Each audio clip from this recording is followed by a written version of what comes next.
I have a teammate who did not make finals today because she was just bumped out of finals, and it's heartbreaking to see someone who went through puberty as a male and has the body of a male be able to absolutely blow away the competition, and you go into it with a mindset that you don't have a chance. Lia Thomas pulling away over the final 150 meters. Had to work for it. She was pushed over the first 350 meters. Thomas wins the NCAA championship.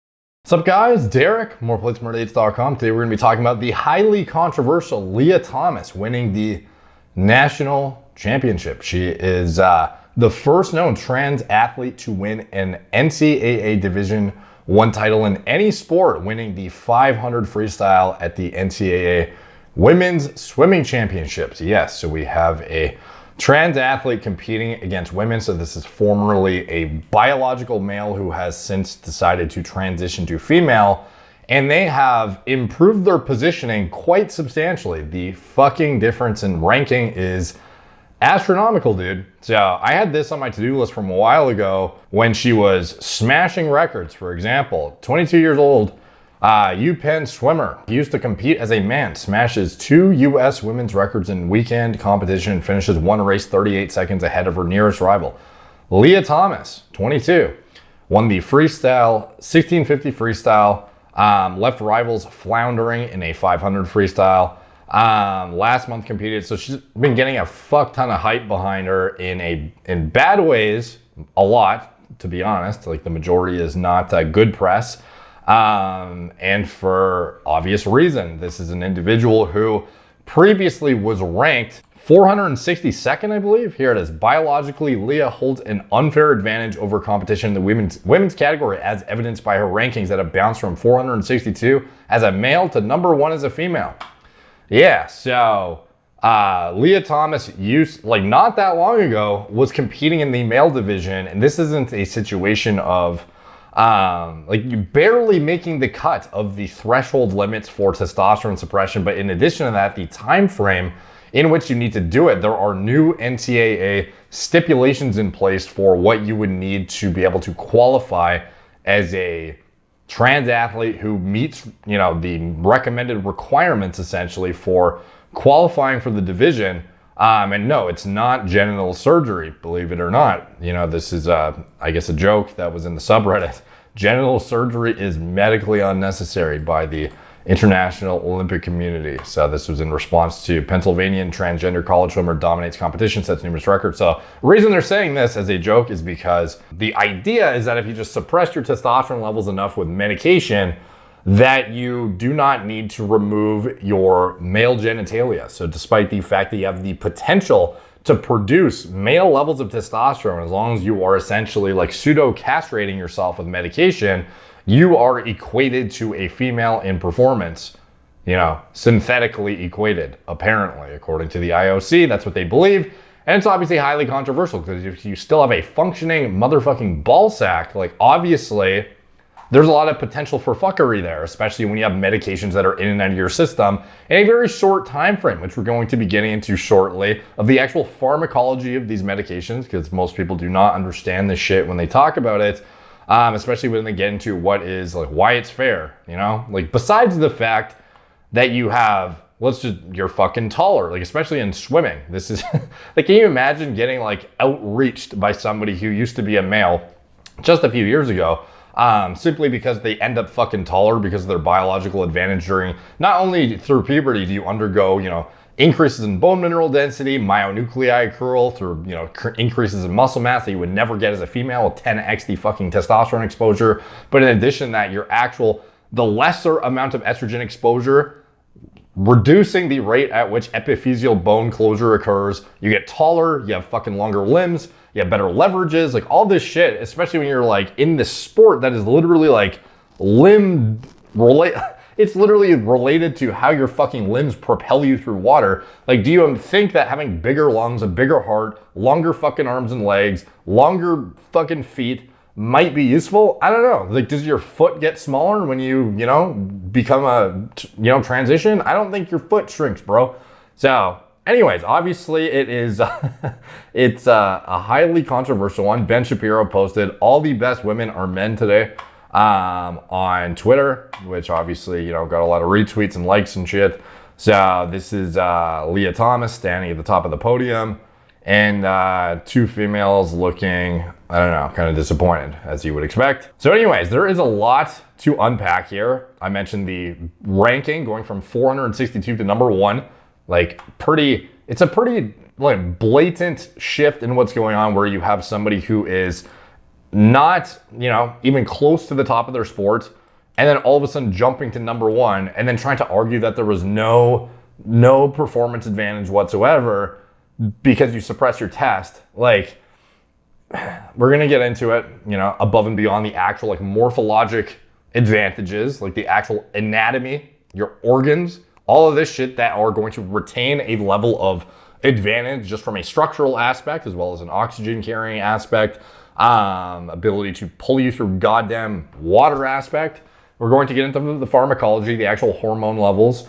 Michael Phelps apparently even chimed in and does not seem to think it's very fair. He's being a little bit cautious with his words, though. I'm not going to play the video because it's a CNN clip. They'll probably copyright the fuck out of it. Michael Phelps said the issue shows need for level playing field. Says the controversy surrounding NCAA swimmer Lia Thomas is very complicated. In addition, in the interview, he also mentioned that he thinks PEDs, or he implies that they were, I don't know about rampant, but like so consistently there throughout the entirety of his competitive career, as well as thereafter. He thinks that there is not a level playing field in both the male division or the female division, and he obviously does not, you can kind of infer from what he says that he thinks this shit is kind of messed up and he doesn't think it's fair. You know, at least that's, you know, a takeaway I, you know, kind of extrapolated from what he was saying. So anyways, going back to in addition to that too, I think something that goes overlooked as well, above and beyond the whole, you know, if I pseudo castrate myself and my testosterone levels are equal, above and beyond the, you know, anatomical differences, above and beyond the fucking androgenic exposure even in your brain, like your recovery capacity when you are a male going through puberty compared to a female with 10x the testosterone levels. You've only been transitioning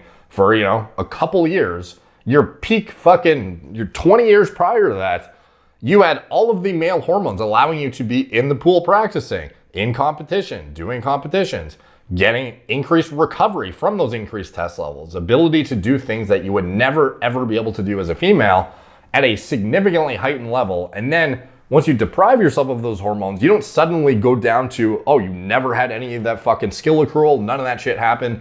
Like, it's still there. It's still there. Sure, your performance will suffer a bit as your hematology decreases. A lot of your, you know, red blood cell production, oxygen carrying capacity is androgen driven. EPO, a lot of this shit is very intertwined with being male in terms of elevating your hematology profile. But again, just because your testosterone is depressed and suppressed significantly with these, you know, hormones that you're intervening with, it doesn't mean that all of a sudden, because your red blood cell count on paper transiently might be equated to that of a female, that it is all of a sudden, like, your lungs are no different, nothing's different, everything's the fucking same. Like, it's absolutely mind-boggling that this goes overlooked. Let's just, you know, skip over. So besides all of the facts I already mentioned too, you can see how I'm a little bit biased in this one. Like, I want to be come across as objective and unbiased, and there is actually a Instagram post I have later to get into some of the, you know, the LGBT, I don't know, discussion around it. But going back to the hematology discussion, you don't have periods either when you're a fucking transition athlete. You are somebody who's suppressing your testosterone levels, but you don't bleed out some of your oxygen carrying capacity on a regular basis. There are individuals who are, a lot of females who are like fucking iron deficient because they bleed. Like, you don't bleed out of your dick when you're transitioned. Like, that is an actual issue with some athletes, and they end up with performance issues because of a matter of literally like a process they can't avoid unless they use synthetic hormones to shut down ovulation and to shut down their menstrual cycle. But they undergo a process of essentially bloodletting unintentionally, because that's just part of being a fucking female, where they lose a bunch of oxygen carrying capacity and performance, whereas you don't. Like, there's so many things that go overlooked in this conversation. That's like basic biology driven. So anyways, circling back to the national championship that Lia Thomas just won. Here she is about to smoke the competition and take the title. Second, that will give her a lot of confidence. Remember, she's just I don't know if this would get copyrighted, so I'm just gonna fucking mute it just in case, but here we go, the NCAA championships, as you see here in the comment section. Surprise, surprise. People are not surprised. Congrats, can't wait to hear the conversations about this. This is the equivalent of a NBA player going to the WNBA, walking ESPN. Comment section about to be a war zone. Not wrong, be right back. Gonna go declare for the WNBA draft real quick. L. Second, third, and fourth place were robbed. L. This is terrible. Second place is the true winner. So, anyways, we have a lot of, outspoken competitors who are in the women's division who have felt wronged by this shit, and justifiably so. Some of them are more outspoken than others about it, but I imagine there is a large consensus among them about this situation, and some of them have come out and talked about it. One of them specifically talked about how Lia Thomas still has male genitalia. She has not removed them. Said here, sharing a locker room with transgender swimmer Lia Thomas has become a point of contention for some of her University of Pennsylvania teammates who feel uncomfortable changing in the private space with someone undergoing gender transition. It's definitely awkward because Lia still has male body parts and is still attracted to women. One swimmer on the team told DailyMail.com in an exclusive interview.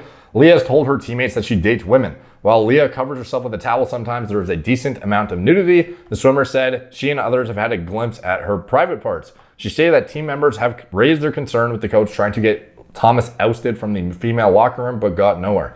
Multiple swimmers have raised it multiple times, the UPenn swimmer said, but we were basically told we could not ostracize Lia by not having her in the locker room, and that there's nothing we can do about it, that we basically have to roll over and accept it, or we cannot use our own locker room. It's really upsetting because Lia doesn't seem to care how it makes anyone feel. The swimmer continued, the 35 of us are just supposed to accept being uncomfortable in our own space and locker room for like the feelings of one. So again, still having male genitalia, aka the ability to produce male level testosterone levels whenever you please, but you're audited, right? So it's fair, they're manually maintained. Well, how strict are those stipulations and the actual pharmacology, how restrictive is it? We'll get into again after we get into one more interview from a swimmer on their feeling about the championship win. Virginia Tech swimmer competing in this year's NCAA championship details how her teammate was brought to tears after her place in the finals was taken by Lia Thomas. Swimmer, what did you think about Lia Thomas competing today as a swimmer in this competition? What are you feeling? What are other athletes feeling? Quick word from one of our sponsors. This is AG1 by Athletic Greens. This is a insurance policy, basically. For me, this is something that I should otherwise, I've been pretty hard on myself in the past for not being totally on point with my diet on a daily basis, and largely it's from time constraints. If you guys have heard me talk about some of the entrepreneurship sides of this channel, some of my business endeavors, you know how valuable I feel time is and how limited I am on it for doing stuff as basic as making food, cutting up greens. That's something that sounds easy enough, but it is time consuming as hell at the end of the day. So for me, I'm not always on the ball, dude. I don't always have the most dialed in diet. And for me, having this kind of checks off the boxes for those days that I am not super on point. So I saw a bunch of other people who I respect in this, I don't know if it's even my niche necessarily, but people in like self-improvement, scientifically backed, nutritional information, stuff like that. A lot of individuals that otherwise already used Athletic Greens for years. It was enough for me to hop on board because I needed to do something when I am often not hitting my needs on a daily basis for antioxidant support, adaptogens, etc., things that I otherwise would like to get in higher quantities, but my lackluster time management in the food preparation spectrum of my life, it's just not fucking there, dude. So anyways, this is my insurance policy. If you are somebody who otherwise has a totally dialed in diet, you don't need this. This is a supplement. This is supposed to supplement your diet. So that's what it fills the void for me. And if you're somebody like me who otherwise is, potentially has a few holes in their diet, especially in the greens category, and you want that insurance policy, this is what fills that void. If you sign up with my link in the video description is athleticgreens.com/moreplates, more dates, you get 5 free travel packs with your subscription. So this is the, subscription serving, like multi-serving container here. These are the travel packs. You get 5 of them to bring on the go or to just give to your friends and family or whatever.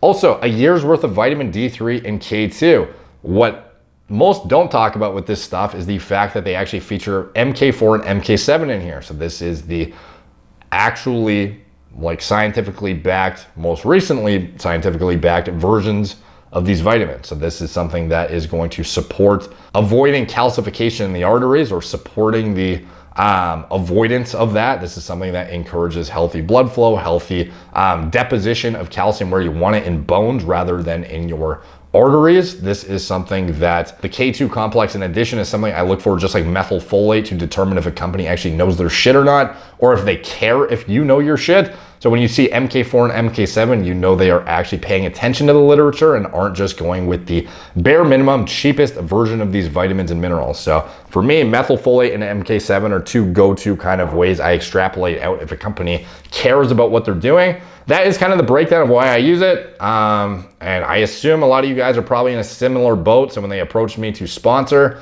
I figured it was a good integration into the channel. It helps support me when you guys use my links and stuff. So they put their neck out to, help support building this channel. They believe in me. So you can check it out, link in the description below. Ultimately, all this stuff, when there are integrations on the channel, it helps grow the channel and support me continuing to make content for you guys and whatnot. So very much appreciate when you guys use the companies who sponsor this channel's stuff. So check it out. athleticgreens.com/moreplates, link in the description below. And back to our regularly scheduled programming.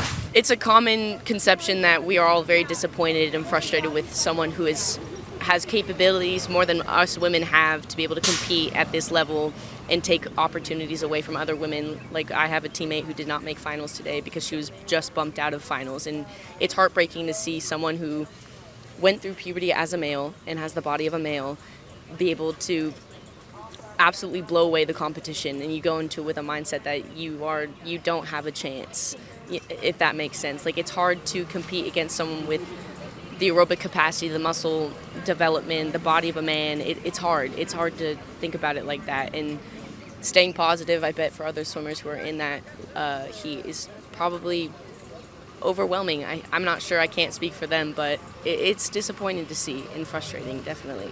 And you said that one of your teammates was crying today because she didn't make the finals.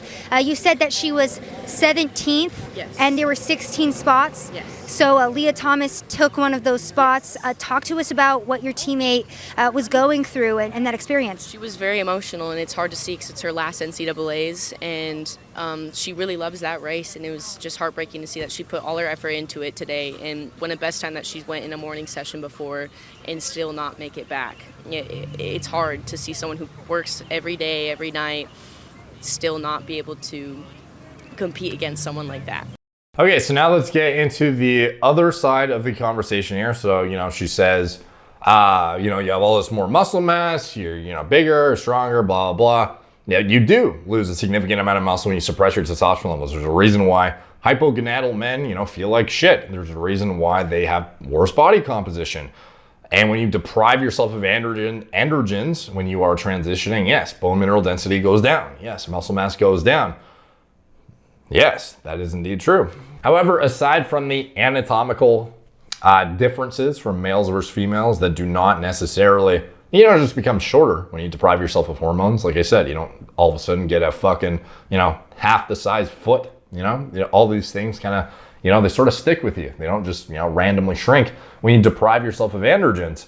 But let's get into the other side of the spectrum. Like I said, LGBT. Let's talk about Lia Thomas before you comment.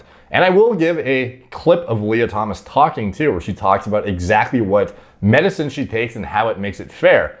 So anyways, the conversation has nuance, and Schuler has worked hard to carefully unpack it in this post. Do him and Lia the good faith of engaging with it rather than ignoring it. As always, transphobia and trans misogyny will not be tolerated. If you learn something from this work, blah, blah, blah.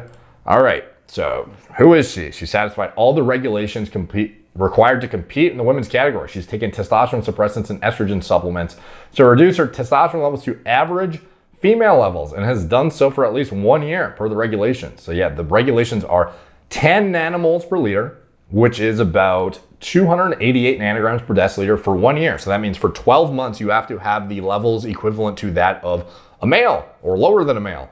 I know did you mishear me? No, you didn't. You need to have lower levels than 288. The reference range for a male is about 250 to 1,000, depending on what lab you're using. But a normal biological female will produce roughly, 40 to 50 nanograms per deciliter of total test, have a significantly higher binding protein production and lower free test proportionally than a male as well, have significantly lower DHT, free test levels, and much higher estrogen levels. However, 288, what is this representative of? Well, it's about like 5 times higher, 6, 7 times higher than that of a cisgender female. So despite the fact that this individual says you have to have average levels of a cis female levels, no, you actually don't. The limitation is about 10 nanomoles per liter. And even if they impose the new stipulations that are being proposed where you need to have 36 months underneath 5 nanomoles per liter, that is still only 144. Still pretty fucking high. You're still above polycystic ovarian syndrome territory testosterone levels to a point where you could not explain this unless you had like internal gonads, like in your, like intersex essentially. Like this is the kind of thing that doesn't really make sense to me, where you have a 10 nanomole per liter cutoff. You are essentially telling these individuals you can take estrogen therapy to induce feminization, grow breasts and do this and that. But you can maintain your testosterone levels to some extent as long as you're underneath here. You can still have Leydig cell stimulation in your ball sack. You can still have an unfair advantage up to a point where you have 6 to 7 times the androgen levels of a fucking female. Like this is viralizing territory. This is male levels. This is like literally you wouldn't even be clinically eligible for TRT at this point. You're within natural physiologic limits for most men. So yeah, I don't get how they justify it whatsoever. But anyways, so she has completed satisfied the requirements for 12 months of her entire life. So of the 22 years, you only needed one of those years to be under that cutoff. And the cutoff still makes no fucking sense whatsoever. But anyways, in fact, she has completed 2 years of HRT. Not 1, but 2. So, the height she got, the limb length, the leverages, the fucking, muscle mass, the bone, like it's all gone. It's all fucking gone overnight. Lungs, no longer capable of doing anything that they, grew to in the last, the first 20 years, of course. So anyways, though Lia has the support of her coaches and many of her teammates, she has received immense hatred and backlash from the media and world at large. Yeah, I would imagine so. She was ranked, 462nd as a male and then transitioned. I don't know, why not just compete against males? Why don't you just keep competing against males when you transition? Like, do you think you're going to do worse somehow? So now you have to enter the female arena? Like, I don't know. Like, it's pretty obvious, I think, what's going on in most cases. I could be wrong. I'm just speculating. This is just my speculation that an individual, even if they identify as the other gender, it's just very problematic. And you would think in your head, you would rationalize that maybe this isn't fair to those individuals. And maybe, if I don't want to compete against males because I was a biological male for like fucking 95% of my life, then maybe I should just not compete at all or see if there's going to be a transitioned division of some sort, which if there's not one in the NCAA, well, that's like tough shit, I guess. I don't know. Like to me, it seems like a rational, logical, and like ethical fucking decision-making process to not strip away the chance for biological females who don't have this inherent advantage that you had for like building up for 20 years and stripping their chance of, getting a gold or something. Like I don't know. Anyways, Lia's an excellent swimmer. No one's doubting that. Many accusations insinuate her success in the pool is because she was assigned male at birth. Some even claim that she is taking what other girls have worked their entire lives for. It's literally what I just fucking said. This dismisses several truths. Lia has also worked her whole life to be good at swimming. Yeah, if she was ranked 462nd as a male, like presumably if you're even a fucking NCAA athlete swimmer, like you're pretty fucking good, I would imagine. Like, you've got to be goddamn good to be, even if you're 462nd, like in the country, presumably in all of, college athletics, you are 462nd. Yeah, you're not close to 1, but of 462 of the top fucking athletes, you're 462. Like obviously, Lia was good before as a male. Like no one's doubting that. Well, some people I guess are, but that I would agree with the statement. She has worked her whole life to be good at swimming. Yes, no shit. She's began swimming at just 5 years old. Has put thousands of hours into this. Of course, it's like when people say, oh, you take steroids, you'll be Mr. If I took steroids, I'd be Mr. Olympia. Like, no, you wouldn't, you fucking idiot. You would not even get close. Leah's not a great athlete because she was AMAB. Leah's a great athlete because she is a great athlete, has worked hard for 17 years to be great at something she loves. I agree. The belief that all AMAB folks are better at, I don't even know what this is, to be honest. That's why I'm just fucking saying the acronym. Better at sports is rooted in the sexist belief that boys are by default better at sports than girls, which is false. Yeah, so I don't know. Let's take, the top female athletes of any sport and pit them against the top male athlete of the same sport. I don't know. I guess put in the comment section who you think would win. Like, let's have Serena Williams versus like fucking Djokovic. Like, who wins? I'm pretty sure she herself said she would get smoked. I'm not saying it. She's fucking saying it. I don't know. It just seems to me like no one is saying you can't be a good athlete as a female. No one is saying that you can't be better at men. Like the top sprinter in the world who's female, like she's going to shit on like 99.9% of men still. But ultimately at the highest level of competition, you are competing against other females at the highest level of competition who've had the same biologic circumstances imposed on them from all aspects. It's a fair playing field. Whereas males, same thing. But then you have an individual who has sort of blurred the lines a bit, and it gets a bit more problematic where it has nothing to fucking do with this, in my opinion. Anyways, elite sports depend on biodiversity. Those who defy white, cis, heteronormative standards are often accused of being unfair. Let's look at an example. Michael Phelps, winningest Olympian of all time. Several biologic features that provide unique advantages in swimming. Torso is abnormally long and his legs short. Wingspan, 4 inches longer than his height. Lung capacity is twice the average, and his body produces half the levels of lactic acid the average athlete does. When tested, Phelps was praised as genetically superior, but when women athletes, especially women of color and or trans women, exhibit biological diversity, it's called unfair. So this is a very interesting kind of like tangent, and it's what we talked about with the castrosomania debacle and the individuals who are biologically female, from birth, but otherwise have like intersex characteristics. And that is a bit more of a debatable discussion in my opinion. But when you have somebody who is blatantly male with blatantly normal physiologic function and is not some sort of situation that is having a, I don't know, like pseudo-hermaphroditism or something, you have an individual who's legitimately like a healthy functioning, like high performing male, and then they transition, like, this is not about you were born with some fucking biological differentiation that made you the elite of your the identified gender that you are. Rather, it is you were identified as male and then you fucking transition. Like it's a little bit different, in my opinion. Biological differences can provide advantages, but it does not mean they are unfair or grounds for disqualification. Okay, I think we are getting to the point. Like, I don't see any sort of like scientific dismantling here or discussion of the pharmacology used or the actual hormone levels in question. Like, they don't even seem to understand what the difference between what estrogen therapy, estrogen supplementation, and testosterone suppressants. Like, do you even know what she's fucking using and how it interacts with the body and how it can be leveraged to be at a more disproportionately advantaged position aside from all of the morphologic changes that she experienced as a teenage boy going through puberty? So anyways, let's get into her explanation of the whole thing after we hear Caitlyn Jenner chime in, because she always has pretty good stances, I think, on the whole situation, and very, very relevant if you know her history as I believe she was an Olympic champion decades ago in the Olympics, like a fucking top tier athlete who then transitioned. So if anyone has a relevant opinion, like, it's pretty interesting to hear her weigh in on this. And this is what she has to say. Lia Thomas grew up as a biological boy. A couple of years ago was on the male swim team. A couple of years of, hormones and testosterone depressants doesn't change a lot of things. Yeah, it's on 1.25 times speed, by the way, if you're wondering why she's talking so fucking fast. Hands are big, cardiovascular system big. You see pictures, her back is huge. She can run, she can swim really fast, and it's just not fair. Just not fair. Okay. Now let's hear Lia Thomas. Feeling the effects of testosterone blockers in the pool. This is an interview she did a couple months ago, or a few months ago at this point, and she gives her discussion of the actual medication she uses to shut down her testosterone levels and what happens as a result of that in her performance.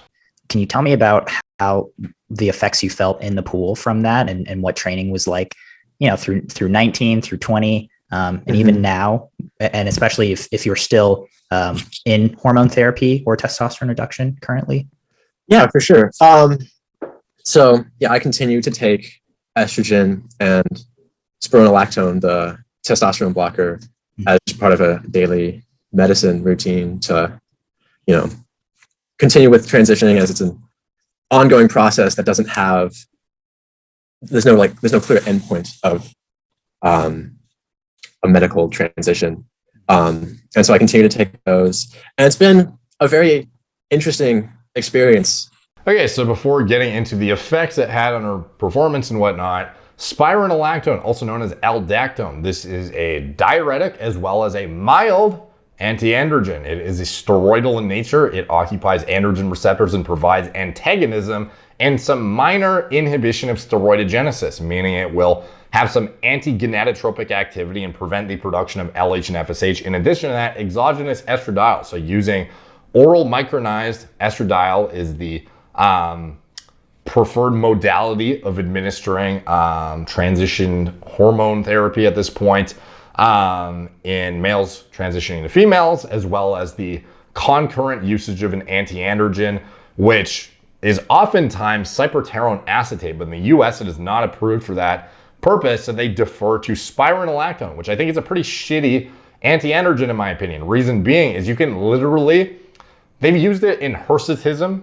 attenuation. Hirsutism is like excessive, body hair growth, androgenic, viralizing features in women. So a female who is getting, like mustache growth or hair loss, stuff like this could be, hirsutism, which is in general induced by overly androgenic, like if you have polycystic ovarian syndrome and you have higher than normal testosterone levels or free test levels, and you have hirsutism, you're going to have, potentially hoarseness of the voice too. You might have, the facial hair growth, body hair growth, all these kind of like standard masculinizing characteristics that you are undesired as a female.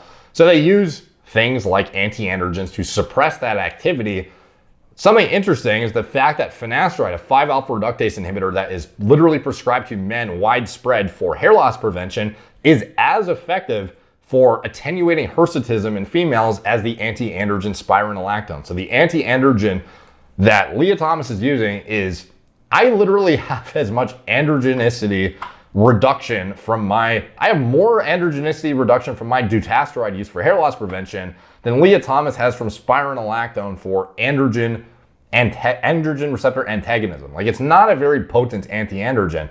It's actually probably more useful as a diuretic. And to be honest, I think its utility in pharmacology as an anti-androgen, I think it's poor, to be honest. I think there are more progressive anti-androgens that would be more effective, to be honest. But anyways, that's kind of, just an explanation of what it is. But then the estrogen therapy too, obviously concurrently administering exogenous estradiol, you're going to have significant negative feedback to your HPTA, which would then tell your brain, your hypothalamus would register, oh, I have sufficient estradiol levels, so I don't need to produce gonadotropin releasing hormones. So no more GnRH is getting shot down to the pituitary, which is less LH and FSH production being shot down to your gonads, which means less testosterone production in your testicles. So you have this 1-2 punch of anti-androgenic activity as well as estrogen therapy to not only reduce masculinization, the maintenance of masculine features with the androgen reduction, antagonism at the receptor, as well as some minor steroidogenesis inhibition. But in addition to that, the negative feedback by estrogen and the feminization of estrogen. We see males develop, bitch tits all the time, even on shit tons of testosterone.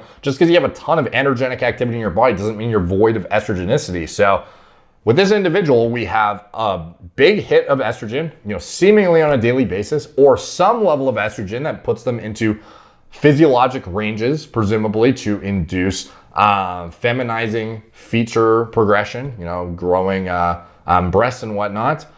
But the anti-androgenic activity, how significant is it? We're going to see shortly, where we get into the pharmacology of this stuff first. So spironolactone, pharmacokinetics of estradiol, pharmacokinetics of sublingual estradiol, pharmacokinetics of spironolactone. These are drugs that have reasonably short half-lives.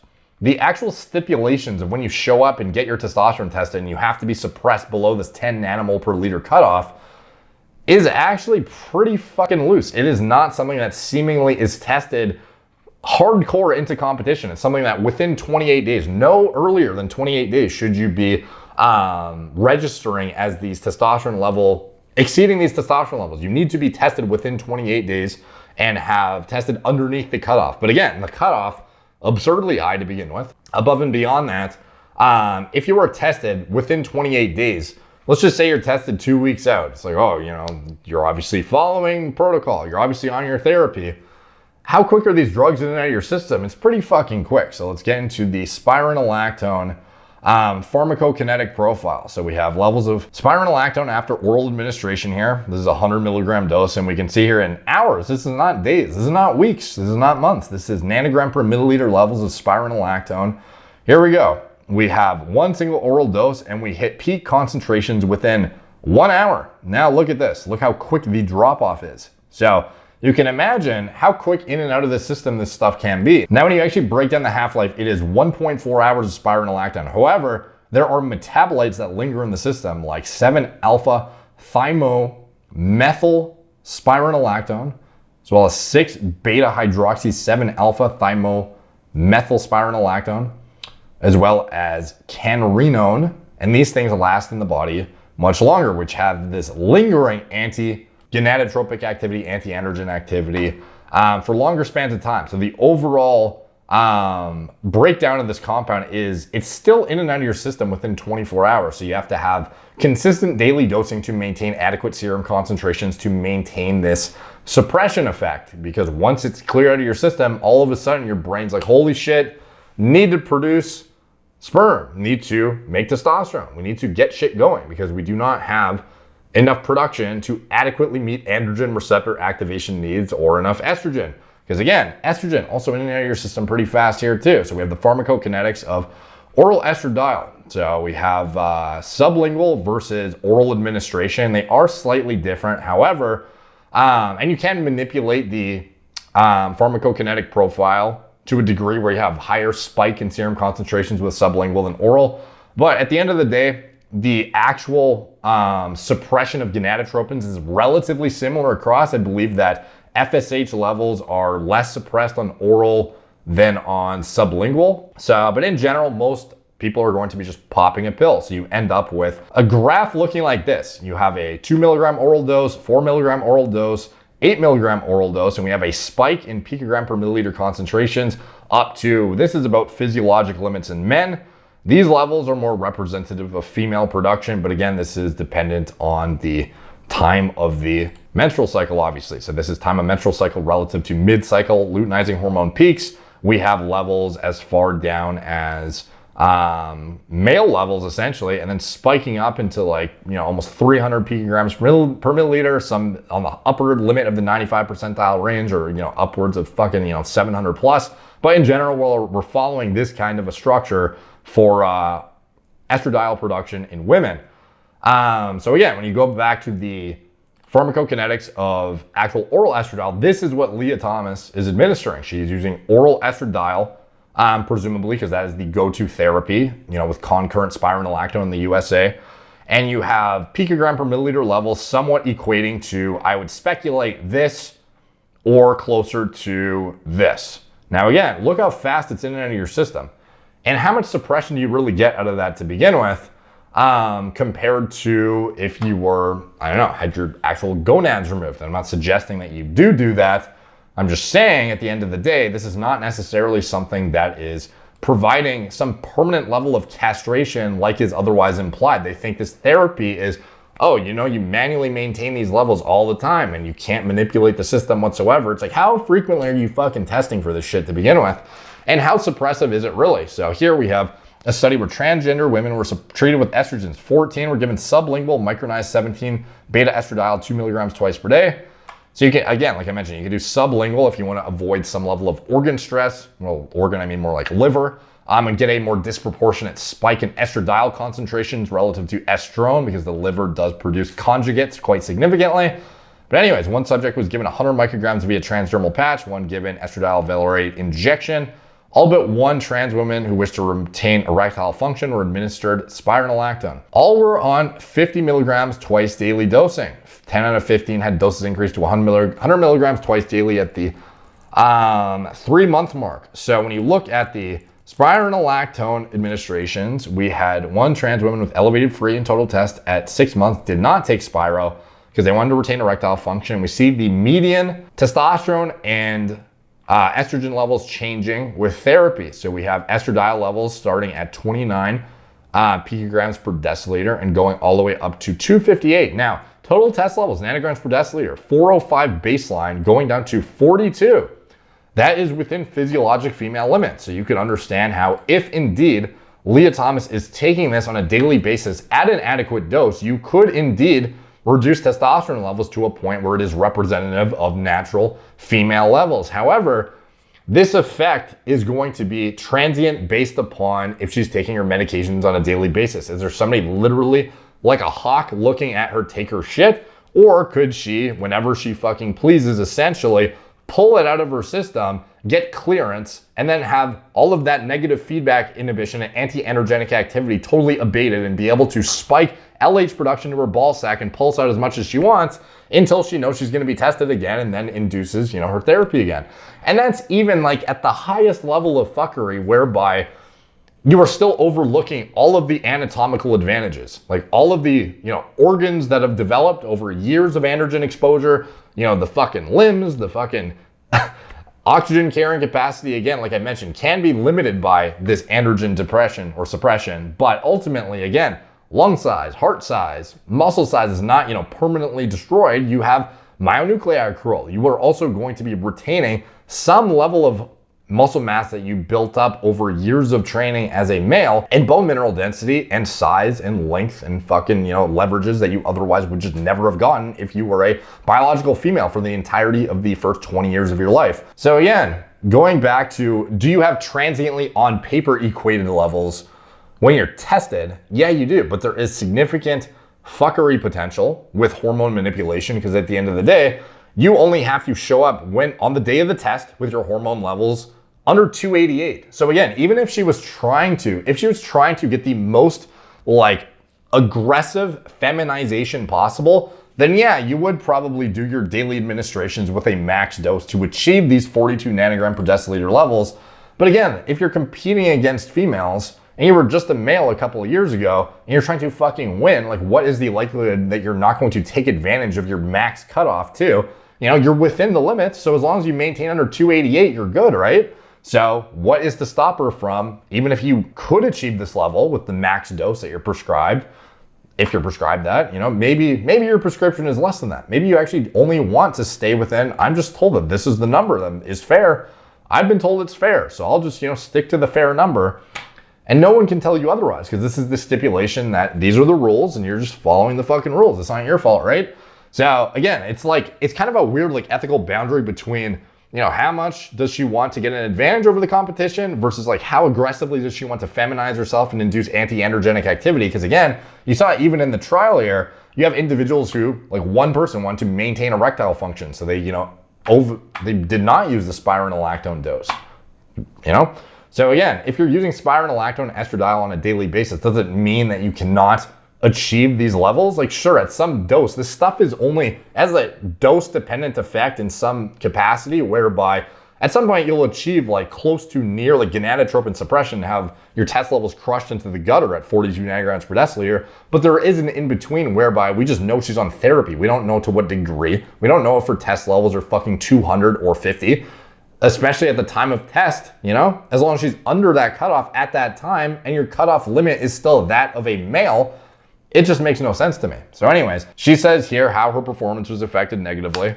Swimming and training while taking HRT, as I've experienced a lot of muscle loss and strength loss, and getting back in the water at the beginning of the year, and just struggling to be anywhere close to where I was previously is very interesting. And so I have to readjust my goals and what I think of as a good time or a good pace to hold in practice, as times and paces I held in practice and in meets before, I'm often nowhere close to. Yeah, but still, it's like you were the 462nd ranked male, and now you're the top female, even with these suppressed markers of performance. Like, what does that say for this whole thing, you know?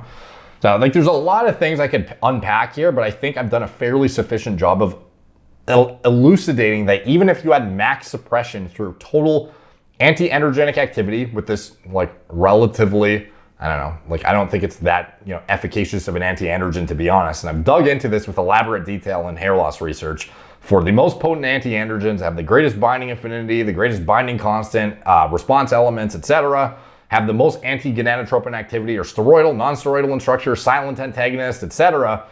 And this is not that potent of an anti-androgen. But again, with estrogen therapy, you can crush your levels to that of a physiologic, you know, woman, biological female. But even if that was the case, and Lia Thomas is taking the max dose for maximum, you know, transition potential, anti-gonadotropin activity that is the maxed out it could be, the highest dose possible that is safe to use, there are still permanent changes that cannot be overlooked, in my opinion. So let's let her cap it off here, and then we'll wrap up the video. Now, and so it was a weird adjustment and a lot of just kind of unknown and comparing day by day, where I'd go times in practice and my coach would be like, well, it was way off what you used to do, but for now, I think it's good. And so and so over time, it's gotten easier as I have been on hormones for longer. I have more sort of times to compare it to, rather than comparing everything to pre-transition times, which aren't really accurate to, I guess, my current ability. Okay, so that is, you know, I don't think I have a whole lot more to add to that. Let me know what you guys think in the comments down below. Like, overall, my opinion is that it's unfair. I think that the only fair thing would be to have transitioning females compete against other transitioned, you know, females in a subdivision of some sort.